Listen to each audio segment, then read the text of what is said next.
Baik, terima kasih atas kesempatannya. Perkenalkan, nama saya Nadila Trasya Agustin dengan NIM 2017-310468. Di sini kami kelompok 10 akan mempresentasikan tentang pendekatan kontingensi dalam perspektif akuntansi keberlakuan. Yang pertama yaitu teori kontingensi. Merupakan pendekatan untuk mempelajari perilaku organisasi di mana penjelasan yang diberikan adalah bagaimana faktor-faktor kontingen seperti teknologi, budaya, dan lingkungan eksternal mempengaruhi desain dan fungsi organisasi. Nah, efektivitas organisasi ini juga tergantung pada kecocokan atau kesesuaian di antara jenis teknologi, ukuran organisasi, fitur struktur organisasi, dan juga sistem informasinya. Selanjutnya yaitu munculnya perumusan kontingensi. Yang pertama yaitu pengaruh hasil empiris. Nah, konsep seperti teknologi, struktur organisasi, dan lingkungan telah dilibatkan untuk menjelaskan mengapa sistem akuntansi membedakan antara satu situasi dengan situasi lainnya. Studi yang dibahas di sini dimaksudkan untuk menggambarkan sedikit demi sedikit cara di mana kebutuhan akan teori kontingensi terbentuk. Yang kedua yaitu efek teknologi. Variabel kontingensi terpanjang dan yang paling sederhana digunakan dalam akuntansi adalah teknologi produksi. Yang ketiga yaitu efek struktur. Struktur organisasi ini sendiri mempengaruhi cara di mana informasi penganggaran merupakan hal yang paling baik untuk digunakan. Selanjutnya yaitu efek lingkungan. Nah, faktor lingkungan ini juga dilibatkan untuk menjelaskan perbedaan dalam penggunaan informasi akuntansi. Pengaruh persaingan yang dihadapi oleh perusahaan yang menggunakan manajemen pengendalian menyimpulkan bahwa kesempurnaan akuntansi dan sistem pengendalian dipengaruhi oleh intensitas persaingan yang dihadapi. Dan yang terakhir yaitu pengaruh teori organisasi. Selanjutnya akan dilanjutkan oleh rekan saya. Baik, terima kasih atas kesempatannya. Di sini saya akan menjelaskan tentang variabel dasar kontingensi dan hubungannya. Nah, teori kontingensi akuntansi manajemen ini dapat mengidentifikasikan sejumlah perbedaan atau jenis variabel. Nah, di sini itu ada 4 jenis variabel kontingensi yang terdiri dari yang pertama ada variabel sosial, yang kedua ada variabel lingkungan perusahaan, selanjutnya ada atribut organisasi, terus ada karakteristik pengguna dan sumber informasi lainnya. Nah, selanjutnya kita bahas tentang jenis variabel kontingensi tadi. Yang pertama ada variabel sosial. Nah, pada umumnya studi lebih banyak menggunakan bentuk penguji ataupun perbedaan dalam praktik pelaporan keuangan tertentu. Nah, diantaranya itu bisa dilihat dari faktor berbagai negara atau sistem akuntansi nasional. Nah, kesimpulan dari variabel sosial ini, perbedaan atau persamaan dalam hal sosial, politik, dan ekonomi dalam praktik pelaporan itu di setiap negara dipengaruhi oleh variabel sosial tren yang berlaku di suatu negara. Jadi, hal ini tuh dapat masukkan dalam pertimbangan model kontingensi untuk memperbaiki selanjutnya. Nah, selanjutnya kita bahas tentang variabel lingkungan dan perusahaan, yang dimana konsep ini tuh dalam hubungannya dengan tidak pasti karakteristik tersebut mempunyai beberapa dimensi, yaitu dimensi dinamis dan dimensi homogen heterogen. Nah, untuk dimensi dinamis itu ditandai dengan tingkat keputusan faktor perubahan lingkungan yang melihat dari faktor internal dan eksternal. Nah, pada dasarnya kedua hal itu tuh dari waktu ke waktu dan dalam prosesnya itu saling berkesinambungan. Nah, adapun dimensi homogen atau dimensi homogen heterogen ini dapat digambarkan dalam hubungan dengan tingkat keputusan di mana faktor lingkungan itu sebagai yang berpengaruh besar dalam faktor ini. Nah, ada lagi faktor-faktor yang lain yang di dalam lingkungan ini dapat dibedakan dalam rangka ketidakpastian ini tadi, dari yang bisa diramalkan sampai struktur yang tidak dapat diramalkan atau tidak dapat ditebak. Nah, selanjutnya ada atribut organisasi. Nah, di mana konsep ini itu yang berkaitan dengan penyediaan dan pengorganisasian sumber daya perusahaan yang meliputi ukuran organisasi, teknologi, dan lain sebagainya. Nah, berdasarkan organisasi ini, konsep ini tuh ada ukuran yang ada di dalam setiap perusahaan, yaitu seperti jumlah karyawan, tingkat perputaran dan penjualan, nilai aset neto dan modal yang digunakan, dan lain sebagainya. Nah, pada umumnya juga yang semua hal tersebut itu saling terhubung, apalagi teknologi yang telah menjadi konsep penting. Terdapat 3 skala pengguna teknologi dalam meningkatkan kompleksitas teknis, yaitu unit, kelompok kecil, dan kelompok besar, dan massa. Nah, konsep teknologi ini juga sangat membantu hubungannya dengan yang dilaksanakannya oleh individu terhadap objek yang dapat digolongkan sebagai suatu yang rutin ataupun tidak rutin. Itu tergantung pada dampak pengecualian kasus permasalahan. Jadi bisa kita lihat lagi. Terus selanjutnya kita akan membahas tentang karakteristik penggunaan sumber informasi lainnya. Nah, di mana karakteristik ini pengguna yang termasuk dalam berkelanjutan teori ini adalah bahwa manusia sebagai individu dalam keuangan modern yang bersifat konseptual secara abstrak ataupun kontrak, tetapi tidak tidak dua-duanya sekaligus, hanya untuk salah satu. Dan bahwa konsep akuntansi ini tuh dapat berfungsi sebagai ukuran yang sempurna atau tidak sempurna. Jadi bisa diukur ke depannya.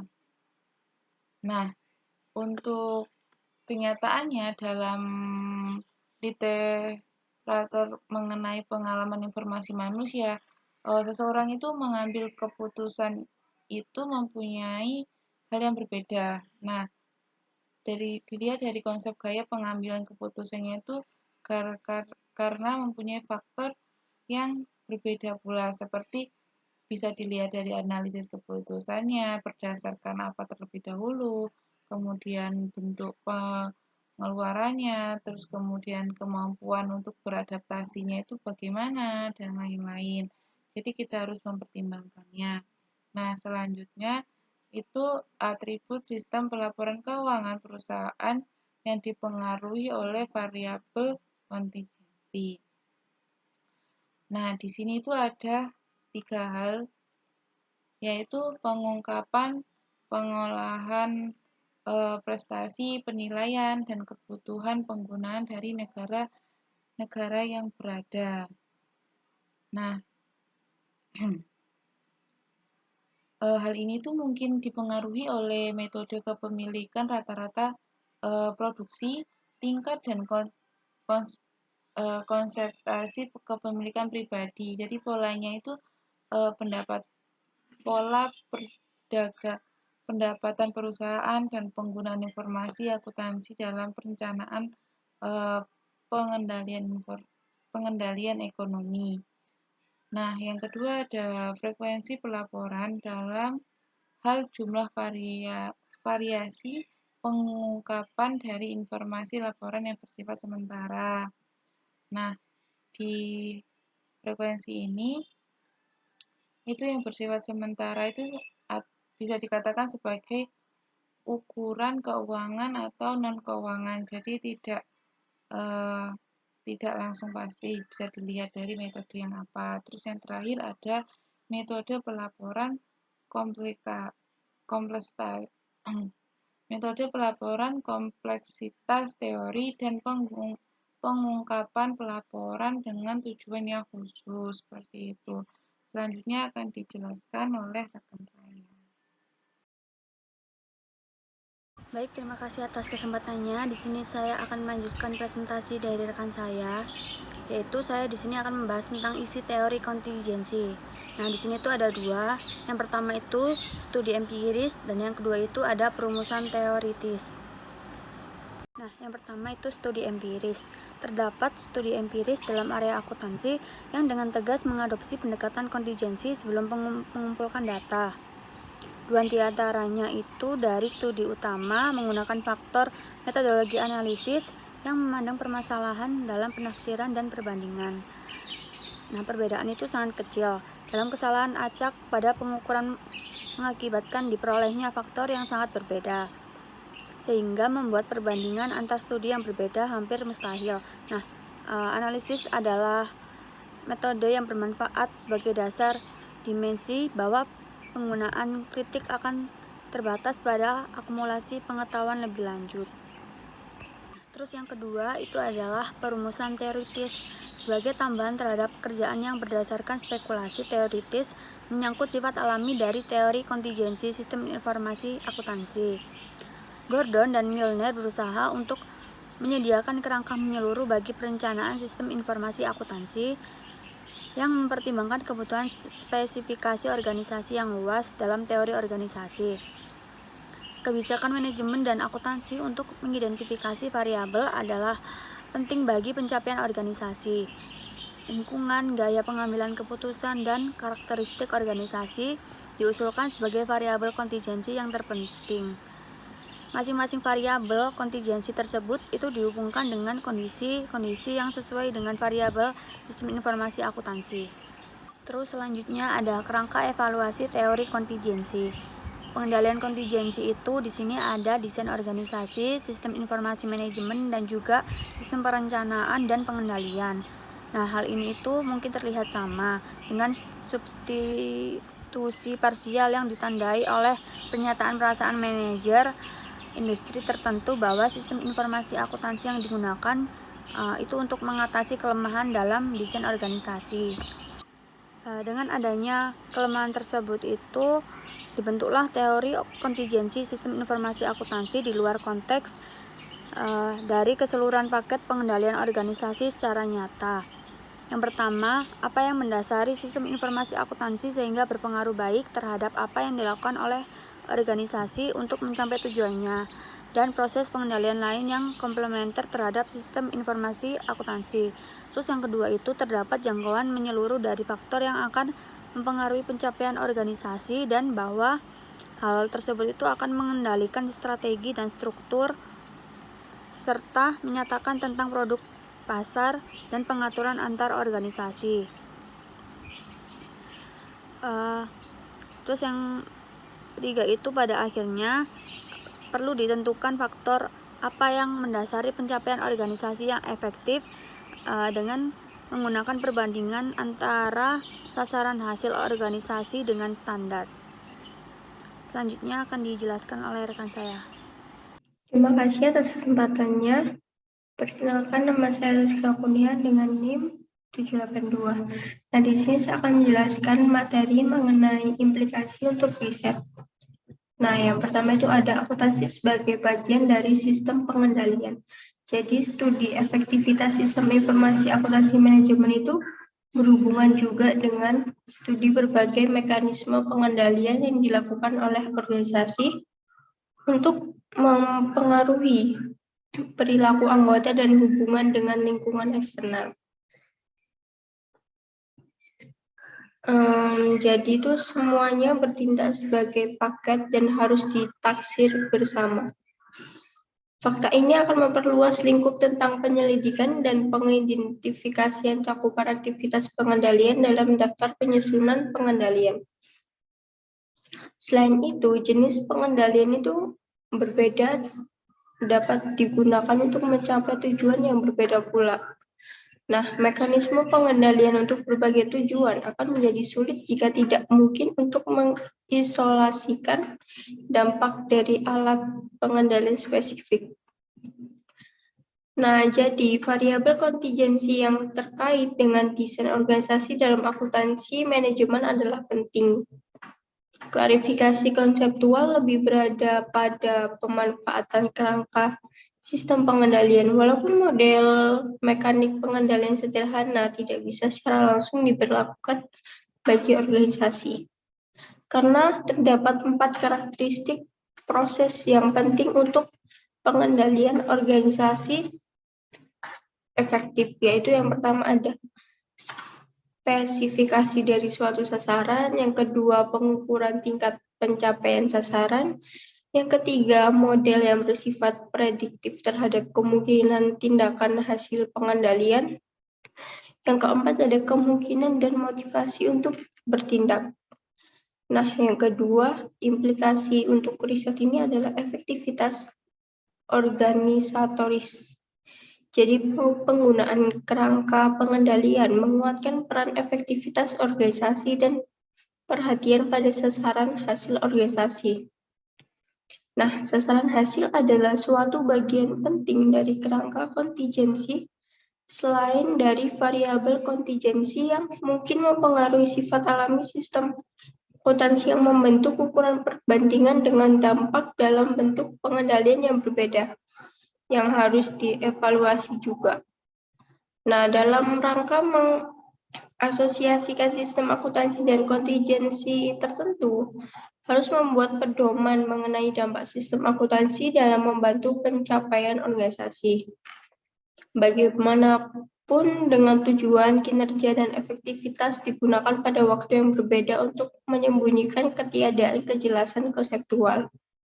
Yang ketiga dari implikasi riset ini adalah metodologi riset. Jadi pendekatan kontingensi ini berhadapan dengan struktur alat pengendalian yang saling berhubungan, di mana SIA merupakan satu kesatuan yang membentuk suatu pengendalian organisasi yang teratur, sehingga besar dibuat hipotesis variabel yang mempengaruhi desain SIA untuk menjelaskan perbedaan struktur organisasi.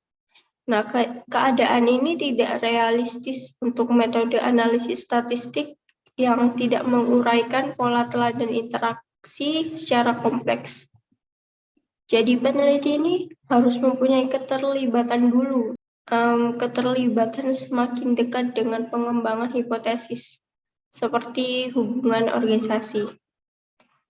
Selain itu, hubungan sebab akibat juga penting dibandingkan dengan asosiasi, di mana interaksi variabel diamati dari waktu ke waktu sehingga menjadi lebih dihargai dibandingkan studi lintas bagian. Sekian dari saya. Baik, untuk selanjutnya kami akan mempresentasikan tentang review artikel dari kelompok kami yang berjudul dampak reinforcement kontingensi terhadap hubungan sifat Machiavellian dan perkembangan moral, yang ditulis oleh Vena Purnamasari SEMSI dan juga Agnes Advensia Krismastuti dengan identitas jurnal 18 Januari 2010 oleh akuntansia.com. Di sini saya akan menjelaskan motivasi.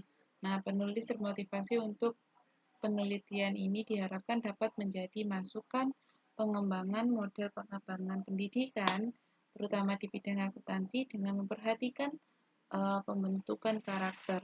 Nah, selanjutnya ada kontribusi penelitian, di mana peneliti ini berharap penelitian ini dapat menjelaskan bahwa perilaku etis yang bermanfaat atau RE akan mendorong hubungan antara perkembangan moral kognitif dan pertimbangan etis.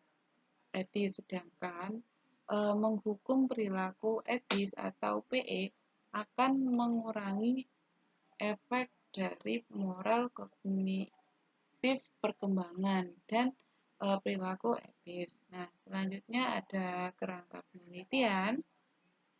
seperti berikut. Kemudian ada teori yang digunakan, yaitu teori yang digunakan yang pertama adalah Cognitive Moral Development, ini pada tahun 1969, Holberg ini melakukan penelusuran perkembangan tentang pemikiran remaja. Nah, di konsep ini pun mereka meneliti bahwa berpikir anak-anak melalui pengalaman mereka yang meliputi pemahaman konsep moral. Nah, yang kedua ada teori Machiavellianis yang dimana teori ini tuh diajarkan oleh seorang ahli filsuf politik dari Italia yang bernama Niccolo dan dapat didefinisikan sebagai sebuah proses di mana memanipulator atau memanipulasi mendapatkan lebih banyak reward dibandingkan yang tidak dimanipulasi tersebut. Nah, teori selanjutnya ada perilaku etis yang dimana didefinisikan sebagai satu set prinsip moral atau nilai yang masing moral memiliki satu set nilai pertimbangan, yaitu pada teori ini tuh terkenal pada tahun 2000. Kemudian yang terakhir ada reinforcement theory, yang dimana pertama kali dikembangkan oleh Ivan Farlev, seorang ilmuwan dari Rusia, yaitu pada tahun 1849, yang teori ini menjelaskan bahwa penguatan dapat mengendalikan perilaku. Nah, terakhir yaitu variabel yang diteliti. Nah, variabel yang diteliti itu yang independen yang digunakan dalam penelitian ini yaitu sifat Machiavellian dan perkembangan moral, terus ada perilaku etis. Sedangkan variabel dependennya yang digunakan dalam penelitian ini yaitu reinforcement cognigency. Dalam penelitian ini maksudnya reinforcement ini adalah penghargaan dan hukuman atas tindak etis. Nah, selanjutnya peneliti ini menggunakan sampel mahasiswa akuntansi Unika Soegi Japranata, baik laki-laki maupun perempuan yang sedang menempuh mata kuliah etika bisnis dan provinsi semester genap tahun 2005 atau 2006. Nah, mahasiswa yang menjadi partisipan itu sebagai 60 sebagai sampel tersebut. Selanjutnya akan dijelaskan oleh rekan saya. Terima kasih.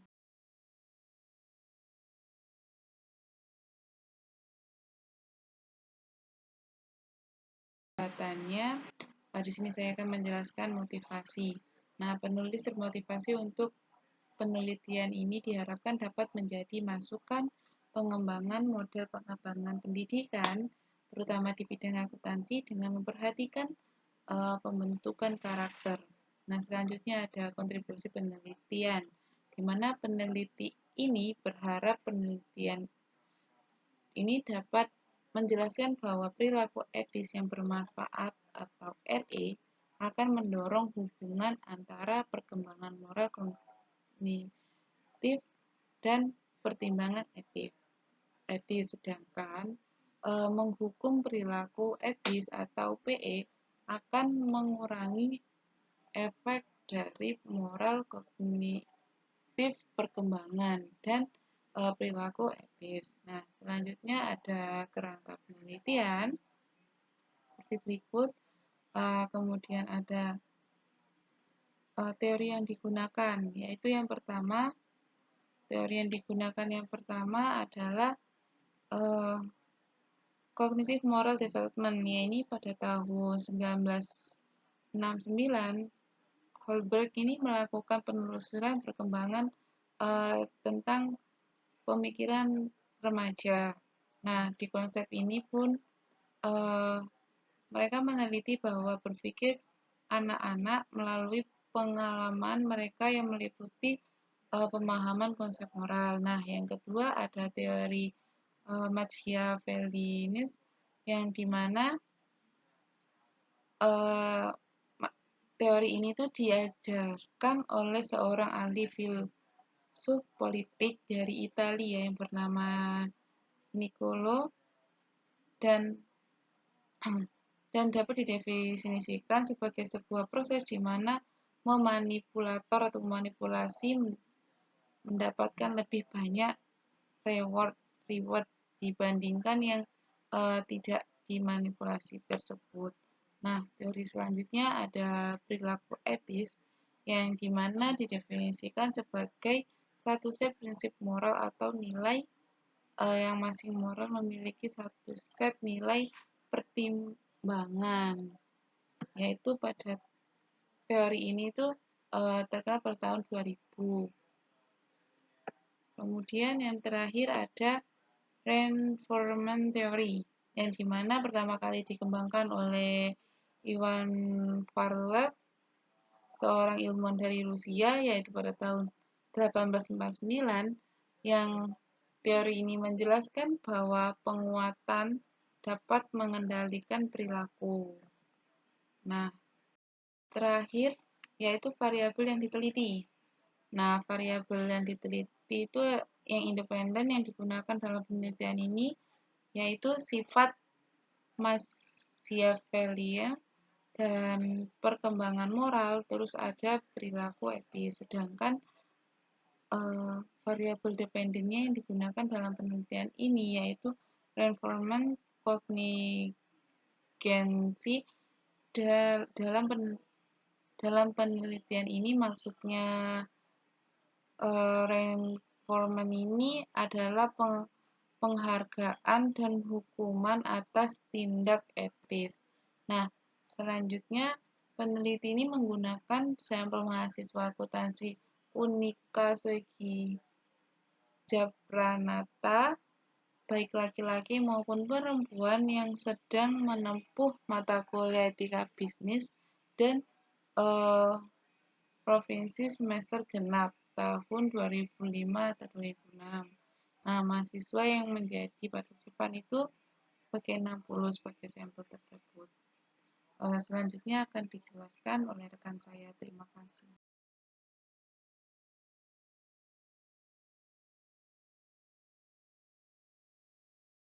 Baik, terima kasih atas kesempatannya. Di sini saya akan melanjutkan presentasi artikel dari rekan saya, yaitu di sini saya akan membahas tentang metode penelitian.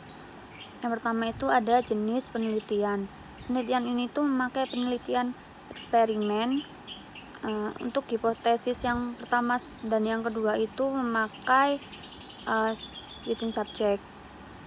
Terus penelitian ini tuh memakai analisis ANOVA untuk menguji hipotesisnya. Nah, terus ada partisipan penelitian.